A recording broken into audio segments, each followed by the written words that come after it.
신앙 고백, 사도신경 고백하심으로 오늘 새벽 예배를 하나님께 드리겠습니다. 전능하사 천지를 만드신 하나님 아버지를 내가 믿사오며 그 외아들 우리 주 예수 그리스도를 믿사오니 이는 성령으로 잉태하사 동정녀 마리아에게 나시고 본디오 빌라도에게 고난을 받으사 십자가에 못 박혀 죽으시고 장사한 지 사흘 만에 죽은 자 가운데서 다시 살아나시며 하늘에 오르사 전능하신 하나님 우편에 앉아 계시다가 저리로서 산자와 죽은 자를 심판하러 오시리라. 성령을 믿사오며 거룩한 공예와 성도가 서로 교통하는 것과 죄를 사하여 주시는 것과 몸이 다시 사는 것과 영원히 사는 것을 믿사옵나이다. 아멘. 찬송가 96장 찬송 드리겠습니다.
오늘 우리에게 주시는 하나님의 말씀 민수기 23장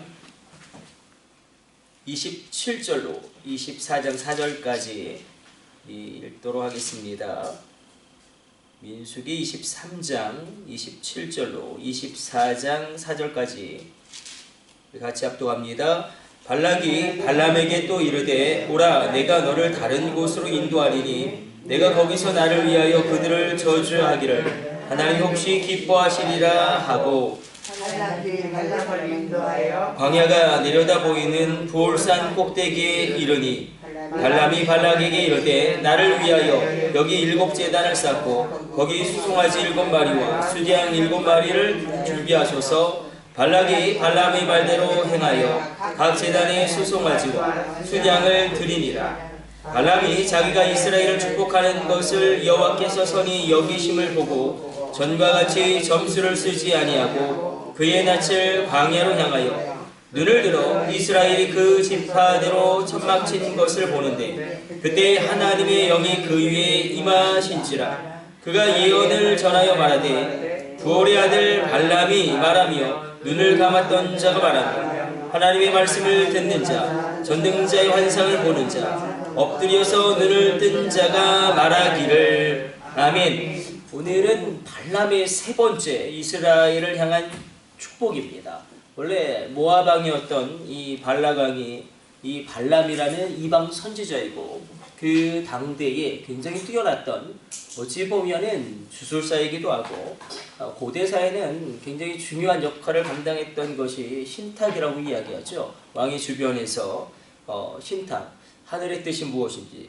그러나 우리가 계속 살펴보고 있는 것과 같이 발람이 굉장히 안타까운 것은 하나님의 임재도 누리고 하나님의 충만함도 누렸음에도 불구하고 여전히 그가 다원론적인 종교 혼합주의적인 상태로 계속 그렇게 가다가 끝내 멸망하게 되어지고, 우리가 신약에서 이 발람이 얼마나 하나님의 진노를 샀는지를 확인하게 되어지는데, 이단의 가증할 가르침을 이야기할 때 발람의 교훈이라고 이야기하죠. 또 발람의 어그러진 길, 그 길로 너희는 행하지 말라 하나님이 거듭 경고하시고, 발람은 여호수아 군대에 의해서 죽임을 당하게 되어지고, 그리고 이 발람이 굉장히 안타까운 것은 오늘도 하나님의 임재를 체험하였음에도 불구하고 여전히 그가 회개하지 아니하므로,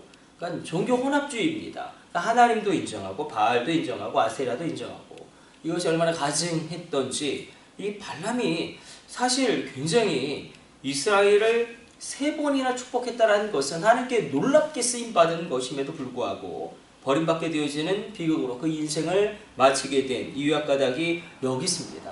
발람의 어그러진 길, 발람의 교훈, 이단과 이 종교혼합주의. 그래서 이 시대 가운데 우리가 살펴본 대로 계속 우리가 구약에서 단을 쌓는다는 굉장히 중요하죠. 단을 쌓는 사람은 예비하는 사람이고, 단을 쌓는 사람이 결국 믿음의 족보를 형성하고 아브라함, 이삭, 야곱, 요셉, 이들에게는 단을 쌓았다라는, 하나님께 예배하였다라는 그 귀한 평가가 붙는데, 발람도 단을 쌓는데 조금 다르게 쌓죠. 7개의 단을 쌓는 거죠. 이삭은 하나의 단을 쌓죠. 아브라함도 하나의, 당연히죠, 하나의 단을 쌓죠. 야곱도 하나의 단을 쌓고, 그러나 이 발람은 7개의 단을 쌓고 7 제물을 드리고, 그리고 오늘 본문에서는 자기를 위해서 단을 쌓습니다. 하나님을 위해서 단을 쌓고 예배하는 것이 하나님이 원하시는 예배의 방법이었음에도 불구하고 자기를 위해서 하나님 기뻐하지 않는, 그러니까 7개의 단을 쌓는 것 자체가 당대에 팽배했던 이 종교 혼합주의죠. 그러니까 모든 신을 다 인정하는 것이고, 여호와 하나님도 여러 가지 신 중에서 강력한 신, 이스라엘 민족을 애굽에서 이끌어낸 강력한 신이다. 그렇게 발람이 하나님을 대적하는 것을 보게 됩니다. 우리가 중요한 것은 우리가 교회와 가정과 일터에서 우리가 하나님의 뜻대로 살아가는 것인데, 우리가 그렇죠. 결국 우리가 예수를 믿으라고 입으로 증언한 것도 굉장히 중요합니다. 입을 열어서 증언해야 합니다. 그러나 이 시대 사람들은 우리의 말에 충격을 받지 않는 것 같습니다. 오히려 어떤 면에서 충격을 받냐면, 우리가 성령의 9가지 열매인 자비와 양성과 충성과 그리고 온유와 절제, 사랑, 희락, 화평, 오래 참음으로 우리가 그렇게 걸어갈 때에 그런 거겠죠. 이제 어려운 일이 생기면 우리에게 물어오기 시작할 것입니다. 그 인생의 위기에 대하여. 그때 우리가 복음을 증거하는 것이고, 그때에 받아들이면 받아들이는 것이고, 받아들이지 않으면 받아들이지 않는 것인데, 그래서 우리가 입으로 증거하는, 입술에 증거가 있어야겠고, 우리 삶의 방식 가운데 하나님이 기뻐하시는 삶으로 나아가는 나아감도 분명히 있어야 할 것입니다. 그래서 오늘 이 발람이 결국은 그 예배와 그 삶이 괴리되었다라는 것을 계속 고발하고 있습니다. 우리가 얼핏 보면 발람은 굉장히 하나님께 지금 쓰임받고 있죠. 한 번 임하고 하나님이 2번째 임하고 오늘 본문에서 3번째 임합니다. 엄청나게 쓰임받고 있음에도 불구하고 하나님을 여호와 하나님으로 유일하신 하나님으로 인정하지 않게 됩니다. 이 시대에 발람의 교훈이 분명히 있겠죠. 발람의 어그러진 길도 분명히 있을 것입니다. 가령 이런 것이겠죠. 여러분 유물론적 구원론 어떻게 이걸 표현을 해야 될까요? 율법행위 구원, 우리가 행위로 구원받지 않습니다. 우리는 절대로 나의 행위로 구원을 받을 수가 없는 존재입니다. 그러나 이 율법행위 구원론이 팽배해지고 있고, 또 우리가 이단들은 다 그 동선으로 따라가죠. 깨달음으로 구원을 얻는 거, 이건 절대로 성경적이지 않습니다. 우리는 오직 믿음으로 구원을 얻습니다. 오직 믿음, 오직 은혜, 오직 성경, 오직 하나님께 영광, 이렇게 우리가 종교개혁에 깃발을 들고 나아갈 때에 흔들리지 않는 것인데, 이것도 발람의 교훈이겠죠. 또 유실론적인 진화론도 있겠죠. 유실론적인 진화론을 다 인정해요. 그러나 시작은 하나님이 하셨다. 이것도 성경적이지 않은 것입니다. 그리고 동성애를 인정하는 것도 그렇겠죠. 동성애를 인정하는 것도 발람의 교훈일 것입니다. 그래서 우리가 하나님께 예배할 때에 7개의 단을 쌓는 것, 그러니까 7개간 하나님을 지금도 그런 성도님들이 있습니다. 이렇게 상도하고요, 도도하고요, 그리고 교회도 다니십니다. 그런 분들이 있습니다. 7개의 단을 쌓는 것이 아니라 우리 한 개의 단을 쌓음으로 하나님께 나아가는 귀한 시간 되기를 원합니다. 그리고 결국 오늘 본문에서는 이렇게 결론을 내릴 수 있을 것입니다. 성령으로만 우리 육체의 소욕을 이길 수 있습니다. 3절과 4절을 우리가 바라보게 될 때에 하나님 성령이 그에게 임재하고 하나님이 임재하였을 때에 눈이 열리죠. 발람의 눈이 열리고 보지 못했던 것을 보게 되어지고, 그의 육의 눈이 새롭게 뜨여질 뿐만 아니라 그의 심령의 눈도 뜨여지게 됩니다. 성령은 우리 안에 거하심으로 말미암아 우리가 육체의 소욕을 이길 수 있는 힘을 더하여 주십니다. 이 시대 가운데 우리가 굉장히 어려운 시대를 살아가고 있는데, 제가 오늘 말씀 중에 항상 그림 도표 하나 갖고 왔는데, 이게 지금 우리가 굉장히 어려운 싸움을 벌이고 있는데, 안토니오 그람시라는 사람이, 그러니까 마르크스주의의 오류를 분석하면서 문화적 마르크스주의, 문화적 막시즘을 주창하면서, 그러니까 프롤레타리아 혁명을 이룩하는 데 있어서 가장 방해가 되는 게 무엇이냐, 그것을 이렇게 생각한 것이죠. 가정. 이 가정이 있으니까 사유재산을 철폐할 수 없어요. 그리고 또 한 가지는 교회. 그러니까 성경이 절대적인 규범이 되었기 때문에, 그래서 이렇게 그냥 이게 어찌 보면 교회를 가장 지금 흔들고 있는, 그러니까 거의 다 지성인들은 90%가 이렇게 흘러가죠. 우리나라에서도. 그래서 상대주의인 거죠. 그러니까 모든 진리는 상대적인 거예요. 절대적인 진리는 없어요. 예. 상황윤리예요. 그러니까 상황에 따라서 진리가 달라집니다. 그래서 안토니오 그람시가 이때부터 주장한 게 진지론이죠. 우리가 얼마든지 시간이 걸리든지 상관없다. 이게 7년이 걸리든 10년이 걸리든 100년이 걸리든 진지를 구축하고, 우리가 이렇게 나갈 때에 다음 세대를 공략함으로 말미암아 우리가 이 모든 것을 이룩할 수 있다. 그래서 이들이 가정을 해체하고 교회를 대적하기 위해서 문화적 막시즘, 그러니까 정치적인 막시즘이 아니고 문화적인 막시즘으로, 그리고 그 안에 동성애가 아주 이상하게 감춰져 있는 것이죠.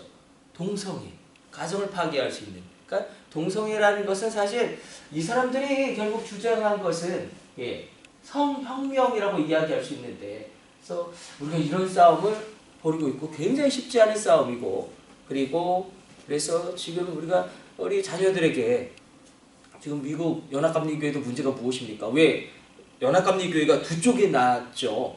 연합감리교회가 두 쪽에 났어요. 동성애를 인정한 이후에 분열됐어요. 그래서 동성애를 인정하는 연합감리교회가 있고, 거기서 나온 또 감리교회가 존재하는데 굉장히 혼란스러운 상황입니다. 그 사이에 교회는 박살이 나고 있죠. 분명히 하나님이 동성애는 죄라고 이야기했는데, 그러니까 이것이 동성애가 인정되어지고 어떤 평등이 이어지게 되어지면 이제 문제가 되어지는 것이 무엇이냐면, 이게 정말 미국에서 일어나고 있는 일이거든요. 네. UMC에서도 일어나고 있는 거예요. 미국 연합감리교에서 일어나고 있는 것인데, 주기도문에서 하늘에 계신 우리 아버지 이렇게 이야기하죠. 이걸 빼버린 거예요. 하늘에 계신 하나님 이렇게 하는 거죠.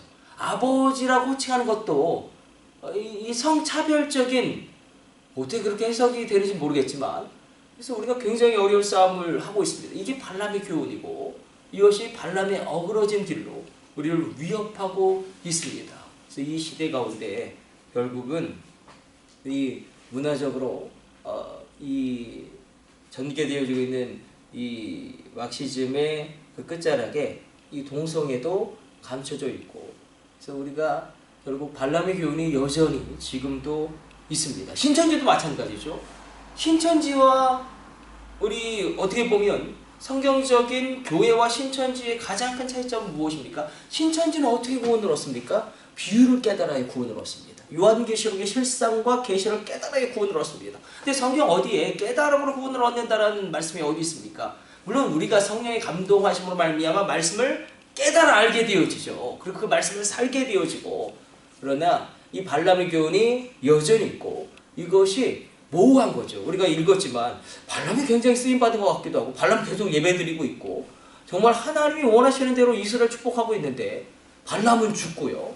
신약에서 발람은 이단의 거짓교사로, 발람의 교훈과 발람의 어그러진 길은 하나님이 가증히 여기시는 길과 방향으로 완전히 적이 내려져 있고, 철저하게 하나님의 판단이 내려지고 있습니다. 그러므로 성령으로 말미암아 우리가 이 마지막 시대 가운데 하나님의 선하시고 온전하시고 분명한 뜻을 깨달아 하나님의 놀라운 일을 이루게 되기를 축복합니다. 그리고 우리의 자녀들이, 우리 예슬이도 충남 여중 다니는데 이게 보통 어려운 게 아니에요. 성평등 교육을 하거든요. 성평등 교육을 하는데, 그래서 이건 제가 예슬이가 정말 이야기한 거예요. 그러니까 여자애가, 충남 여중에 다니는 여자애가 이제 방송실에서 이렇게 하는데 다른 여자에게 사랑 고백을 하는 거예요. 근데 이게 우리에겐 충격적이죠. 근데 그게 거기서는 전혀 충격적인 게 아닌 거예요. 그래서 이런 시대 가운데 발람의 어그러진 길이 여전히 우리에게 있으므로 7개의 단을 쌓는 것이 아니라 1개의 단을 쌓음으로 하나님께 온전히 예비함으로 십자가 보혈을 붙드심으로 성령이 감동하심으로 오늘도 승리하시길 주님의 이름으로 축복합니다. 우리 기도하겠습니다.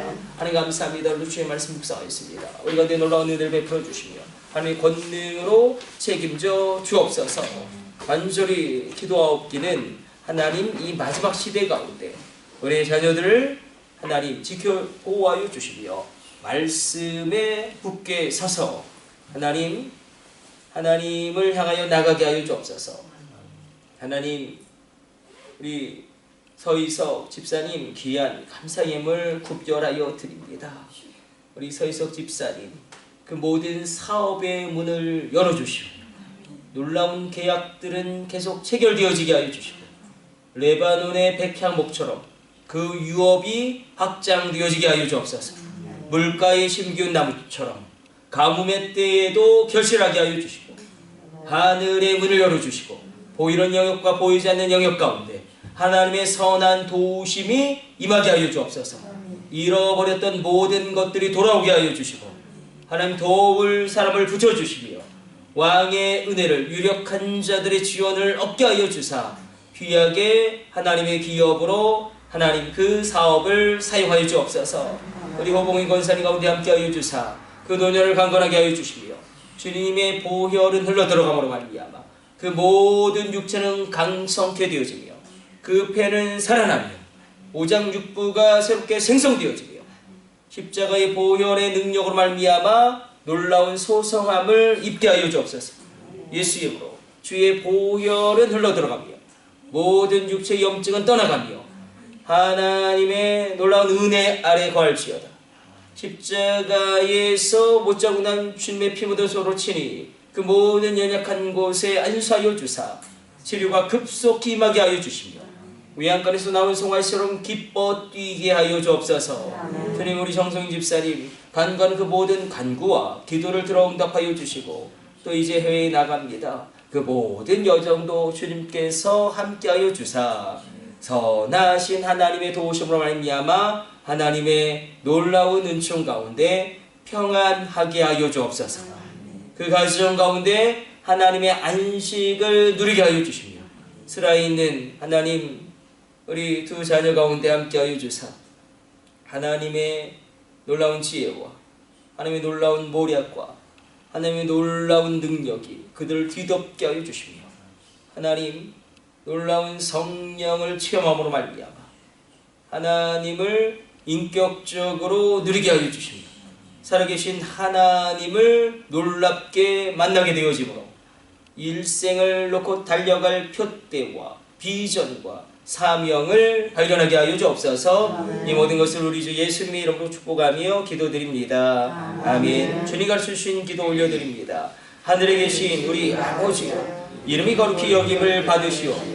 나라에 임하옵시며 뜻이 하늘에서 이룬 것 같이 땅에서도 이루어지이다. 오늘날 우리에게 일용할 양식을 주옵시고 우리가 우리에게 죄 지은 자를 사하여 주는 것 같이 우리의 죄를 사하여 주옵시고 우리를 시험에 들게 하지 마옵시고 다만 악에서 구하옵소서.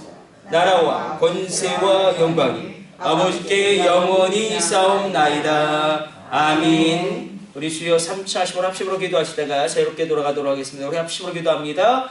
주여 주여 주여